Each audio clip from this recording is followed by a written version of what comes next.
Hi, I'm Emily. My dad was everything to me. We were a team, just me and him ever since Mom died when I was little. Dad was a truck driver, always pulling long hours to make sure we had enough. Every night over dinner, he'd talk about the importance of sticking it out in school, making something of myself. He managed to save just enough to get me started in college. It was at college during orientation week that I bumped into Mark. Literally bumped into him, spilling his coffee all over his shirt. "Watch it," he snapped at first, eyes flashing annoyance. Then, his face softened as he took a good look at me. "Sorry, that was harsh. Let's start over. I'm Mark." "Emily," I mumbled, still mortified about the coffee. "Really sorry about the shirt." "It's just coffee. No harm done," he laughed, waving it off. "You here to study what, Emily?" "Financial analysis," I replied. He grinned, pointing to himself. "Same here. Looks like we're gonna be classmates." Mark was charming, with a quick smile and quicker wit. We hit it off instantly. Spending time with him felt easy, like slipping into a warm bath. Before long, we were thick as thieves, hanging out after classes, studying together, and grabbing late-night snacks at the 24-hour diner near campus. Then, just as I thought life was finally on my way up, it crashed. Dad died unexpectedly. Heart attack, out of the blue. The rug was pulled from under me, and down I went. There were no savings, nothing but the apartment we lived in. College funds? Gone. My world, my plans, all up in smoke. I was lost, but Mark stepped in. One evening, a few weeks after the funeral, he came over with a six-pack and a takeout box from our favorite Chinese place. We sat on the worn-out couch in my living room, surrounded by Dad's old books and pictures. "What about moving in together?" Mark said, his voice firm. "You know, cut down on expenses. We could make it work." I stared at the floor, not sure what to think. I don't know, Mark. I can barely afford to keep this place. Listen, we get married, move in here together. I'll keep studying, you work for now, and when I'm done, it's your turn. I'll support us then," he proposed, his eyes earnest. The idea sounded crazy, but there was a sincere ring to it. Maybe it was the grief fogging my brain, or maybe it was the desperate hope fluttering in my chest, but I nodded slowly. "Okay, let's do it. But promise me, when you graduate, it'll be my turn." "Promise," he said, reaching across to squeeze my hand. We got married 2 months later at a courthouse, with a couple of Mark's friends as witnesses. Dad's apartment became our home, our little island in the storm. My days blurred into nights as I shuffled between 2 jobs, just to keep our heads above water. By day, I was slinging coffee and plates at a bustling cafe, and by night, I sold pastries at a local bakery. Exhaustion became my constant companion, but quitting wasn't an option, not with Mark buried in his textbooks and our bills piling up. Mark's study schedule meant he was home a lot. You'd think that would make things easier, but it didn't. He had his finals coming up, and the stress turned him into a bear. The smallest things set him off, especially if dinner wasn't ready when he expected it. One night, I came home later than usual, my arms aching and my feet swollen from the long shifts. The house was dark except for the flicker of the lamp over Mark's study table. I dropped my keys on the counter and winced at the noise. Almost instantly, Mark's head popped out from his books, his brows knitted in annoyance. "Where have you been?" "I've been waiting to eat. There's nothing ready?" His voice was sharp, each word like a jab. I sighed, leaning against the doorframe. "I'm sorry, Mark. The bakery was slammed today. I haven't even had a chance to take off my shoes yet." "Well, I'm starving. I can't study on an empty stomach, Em."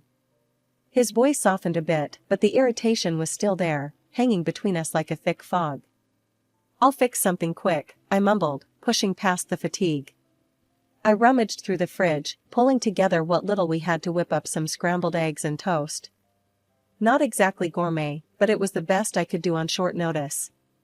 It wasn't just the stress of our living situation weighing on me.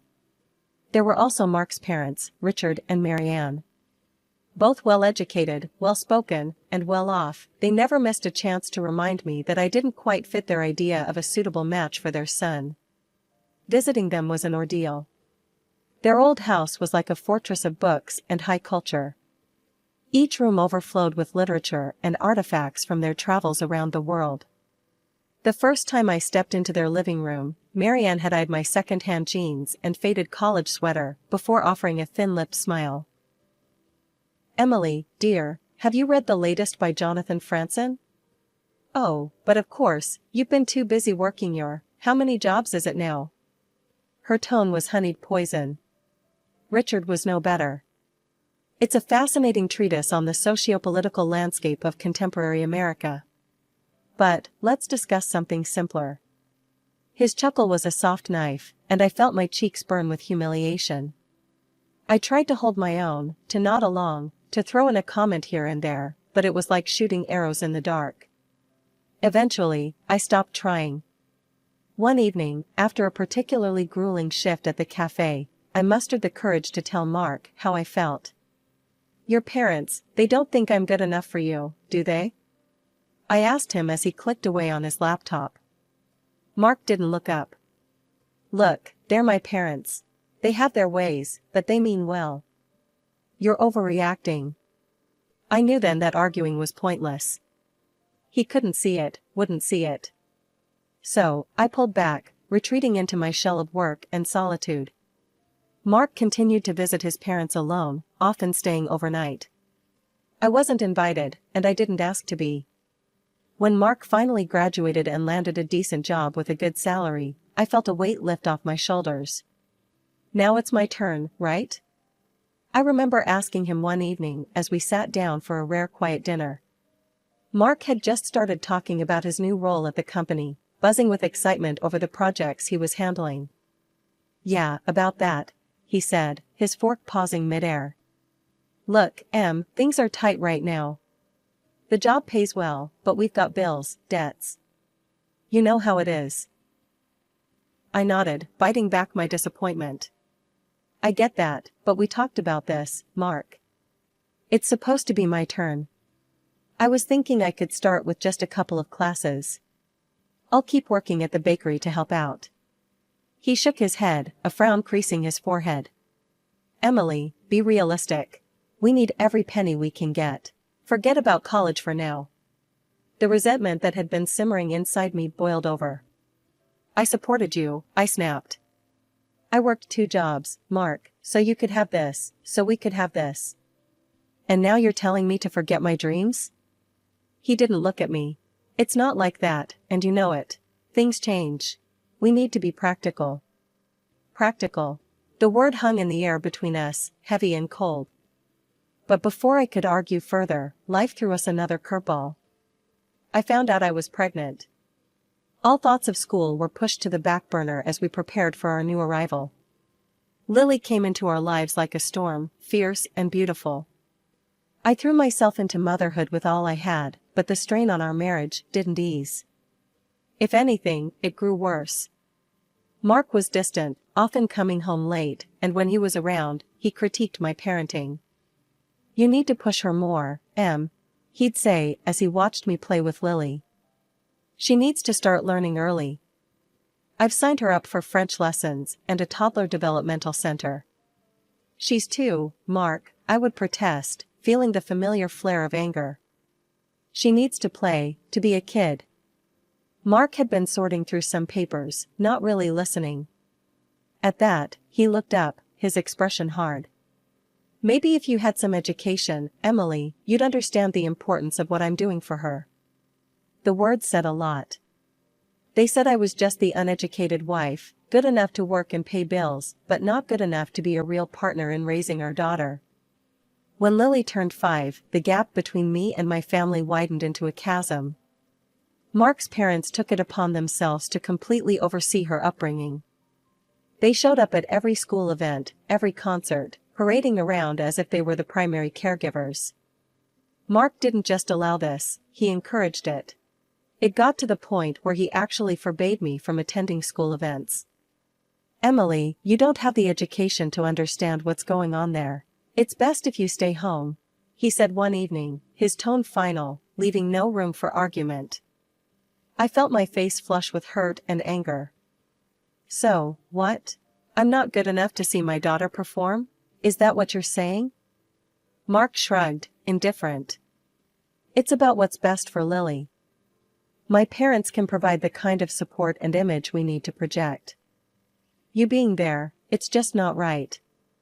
I was stunned, words failing me as the sting of rejection from my own husband sank in. This wasn't just about me anymore, it was about our daughter, and the warped lessons she was learning about worth and family. Lily's behavior started changing too. She no longer saw me as an authority figure, much less a mother. When I asked her to tidy her room or finish her vegetables, she'd scoff and say, "Grandma says I don't have to listen to you." It broke my heart every single time. As Lily grew older, her disregard turned into embarrassment. One day, when Lily was about 13, she had friends over for a study group. I was vacuuming, lost in my thoughts about how distant our relationship had become. I turned the corner into the hallway, and there was Lily, her friends trailing behind her. Seeing me, she hesitated for just a second. Her eyes darted from me to her friends, and then, as if she'd made a decision, she said, "Oh, that's just the housekeeper." The words hit me like a physical blow. I stood there, frozen, as her friends nodded casually and followed her into the room. As soon as I was sure they were out of earshot, I rushed to the bathroom, tears streaming down my face. How had it come to this? How had I become a stranger in my own daughter's eyes? That evening, after Lily's friends had left and we were alone in the kitchen, I confronted Mark. "Did you know what Lily calls me in front of her friends? The housekeeper. That's what she thinks of me, thanks to you and your parents." Mark didn't even have the decency to look surprised. He just kept scrolling through his phone. "Well, what did you expect, Emily? You set yourself up for that by never pushing back. If she doesn't respect you, it's because you never demanded it." I stared at him, the man I had married, the man I had supported through college, and didn't recognize him. He was a stranger, one who valued appearances over family, image over substance. Turning 36 was supposed to be a fresh start, a chance to mend fences and rebuild the bridges. With that little hope, I booked a table at one of the nicer restaurants in town, a place where Mark and I once celebrated happier times. I even splurged on a new dress, something simple yet elegant, hoping to light up Mark's eyes like I used to. I came home that evening, the fabric of my new dress swishing softly against my legs, feeling a mix of nerves and excitement. "Mark, Lily, hurry up and get ready. I booked us a table for my birthday. It's going to be special," I announced, trying to inject some cheer into my voice. Mark looked up from his laptop, his face blank, while Lily didn't even bother to pause her video game. "Go out with you?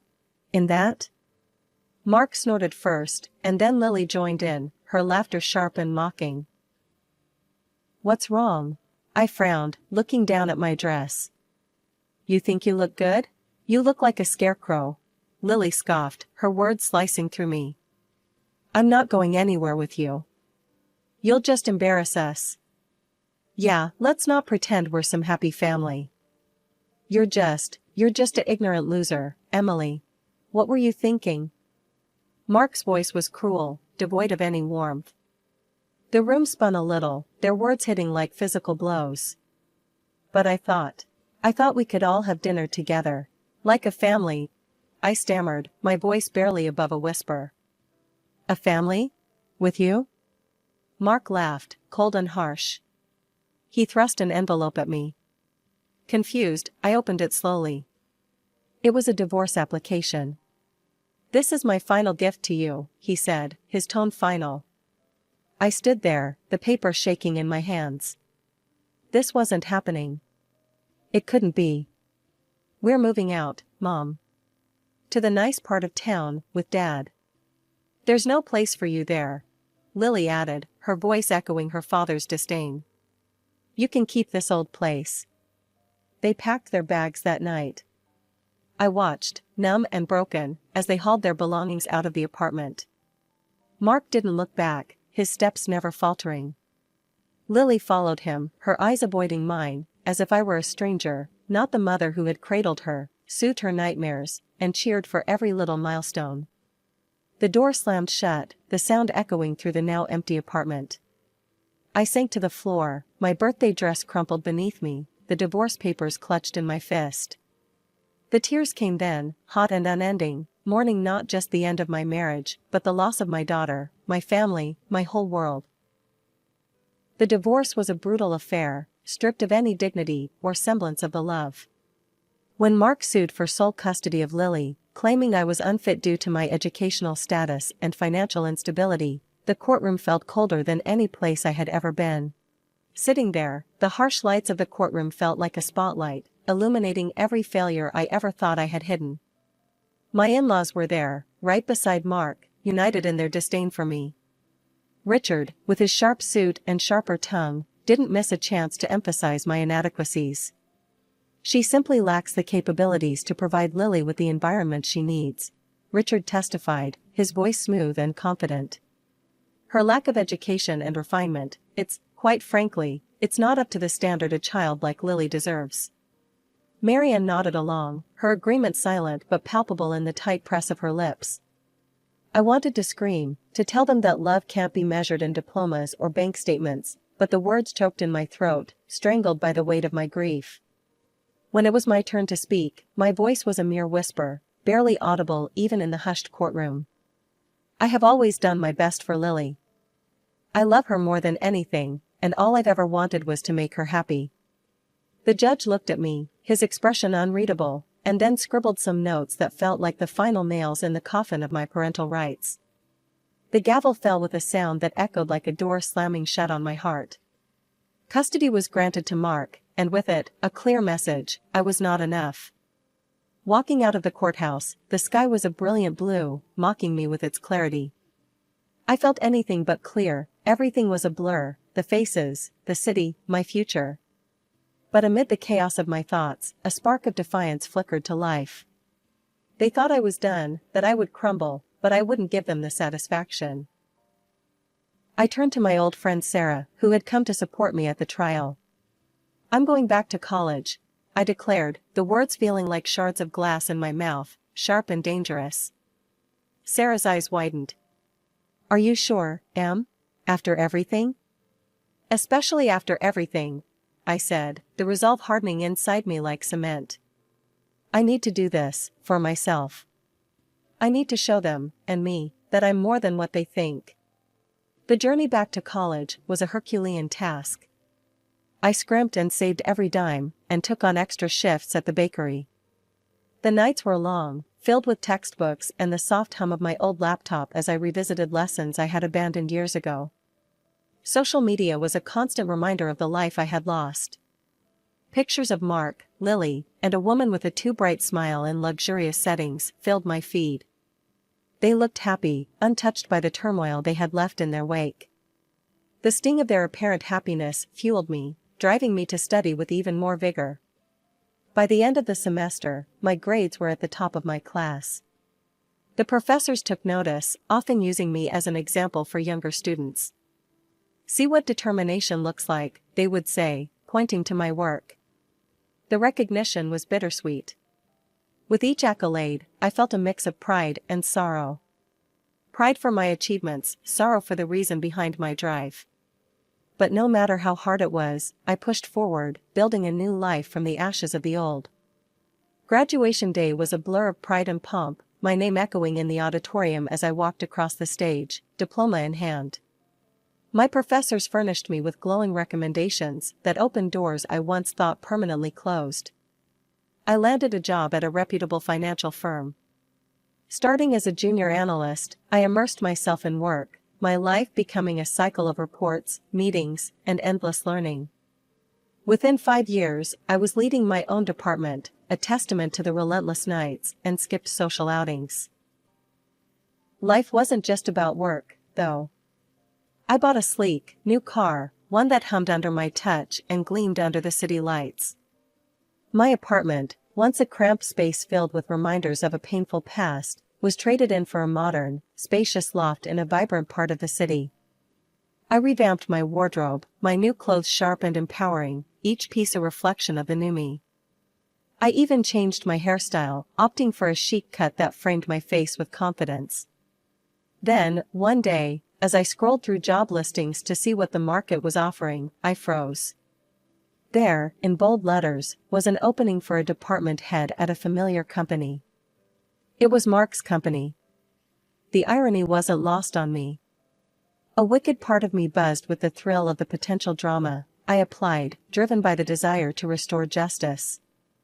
The interview was a series of rapid-fire questions, my answers sharp and sure. The panel was impressed, and by the end of the week, I had the job. The head of the company, Mr. Clarkson, introduced me to my new team. "Team, this is Emily. She'll be taking over as your new department head. I expect everyone to give her your full cooperation." The room was a mix of curious and welcoming faces, but one stood out, his expression unreadable. Mark. His shock was palpable, his eyes widening as he took in my transformation from the woman he once discarded to the boss he now had to answer to. After the introduction, Mark lingered, his pride obviously bruised. When we were alone with Mr. Clarkson, he couldn't hold back. "Why her? I applied for this position. I have more experience with the company." Mr. Clarkson looked from Mark to me, his expression calm. "Mark, while your familiarity with the company is appreciated, it's the broader expertise and strong leadership skills we need for this role. Emily brings a fresh perspective and a proven track record that you, frankly, haven't demonstrated. I suggest you learn from her." The words seemed to crush whatever pride Mark had left. He stormed out, slamming the door behind him with a force that echoed through the quiet office. I stood there, the ghost of a smile playing on my lips, not out of spite but out of satisfaction. After the showdown at the office, Mark couldn't handle the new dynamics. Within weeks, he resigned, his departure quiet but the talk of the office. I heard through the corporate grapevine that he struggled to find a similar position elsewhere. Things spiraled for him, and soon, the woman he was living with kicked him and Lily out, tired of his constant joblessness. They moved back in with Richard and Mary Ann, but it wasn't the comfortable retreat Mark had hoped for. The luxuries Lily was accustomed to were no longer sustainable, and even his parents couldn't indulge her whims as they once had. Reality bit hard, and Lily found it difficult to adjust to their changed circumstances. One afternoon, there was a knock on my new apartment door, the modern, spacious place I had made my sanctuary. I opened it to find Lily standing there, her eyes roaming over the chic decor and the city view that stretched behind me. "Wow, Mom, this place is amazing," she exclaimed, a whistle escaping her lips. "I guess I'll be staying here now." Her words hung between us, expectation thick in the air. I studied her for a moment, my heart aching with a mix of emotions. There she was, standing in my home, as if all the years of neglect and hurt could be wiped clean with a simple decision to move in. "Lily, a fresh start isn't just about a new place to stay. It's about mending things, acknowledging mistakes. I haven't heard you apologize for anything. For how you've treated me, for the things you've said and done." Her face fell, and then, as if on cue, tears welled up in her eyes. "Mom, please, I'm sorry. Can we just forget all that? I want to be here with you." It was hard, looking into her eyes and seeing the plea there. But the tears seemed more a tactic than true remorse. "Lily, I love you, but you can't stay here just because it's convenient or because you're escaping from something unpleasant. You need to want to be here for the right reasons, and you need to make amends, truly." She wiped her face, the tears stopping as quickly as they had come. "Fine. If you don't want me here, I'll just go." The months that followed were a testament to my resolve. I heard from Sarah that Mark had started drinking, unable to cope with his bruised ego and the life he had dismantled by his own hands. Lily moved to another city, perhaps in search of the fresh start she had tried to find with me. Meanwhile, my career reached new heights. Life was good, stable, and fulfilling professionally. But it was the personal victory that sweetened the newfound success. I met Tom at a conference. His kindness and understanding were a balm to the scars left by my first marriage. We connected over shared interests, and soon, friendship blossomed into love. We married quietly, a simple ceremony with a few close friends. As I stood there, exchanging vows with Tom, I realized I had found my peace. The past was behind me, and the future was a promise I was ready to keep.